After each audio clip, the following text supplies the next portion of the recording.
Let's check out the events from ReVival 83, live from Arena Coliseo in Mexico City on February 27, 2026. Brendan Youngblood had strong words for Cancer Giles ahead of Culture Shock, and for Max Cale ahead of their match later in the evening. Newcomer Sport comes up short in his debut as Crash Jackson put him away with Crash.com. Cancer Giles returned to the news, where we were treated to a bit of music, a bit of snark, and a great big power play from Sonia Cuchilla. Bobby Neptune upset Rhea Lockhart with the help of Bobby's Comet.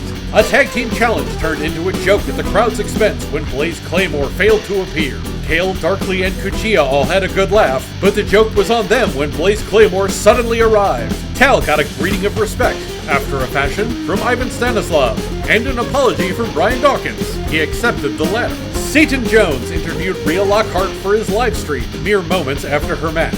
He asked for inspiration for his viewers, which Lockhart struggled to provide. Ivan Stanislav picked up the win over the Anglo Luchador thanks to a massive lariat and a little assistance from Tony Gamble. Simon Tillier witnessed tensions boil over between Big John Pepper and the Anglo Luchador in the form of an atomic wedgie war. Bobby Neptune and the Masters of the Moscowverse had another heated argument that threatened to get physical, only to be broken up by Alexei Ruslan of all people. Cancer Giles delivered terminal cancer to the back of Brandon Youngblood's head, allowing Max Cale to claim the victory. Tony Gamble celebrated his Alias title win and announced his stipulation: a challenger can only defeat him by submission. Brian Dawkins trapped Sage Pontiff in the undeniable to retain his intense title in a match just as wild as the belt's name suggests. Dan Ryan stopped by Lindsay Troy's office to talk things out ahead of their match at Culture Shock. The old friends remained friendly, for now. Jack Marley barged into the Gluminati HQ looking for help in locating the missing Steve Harrison. The Glues had no answers other than Flambeau's fervent denial that he was involved.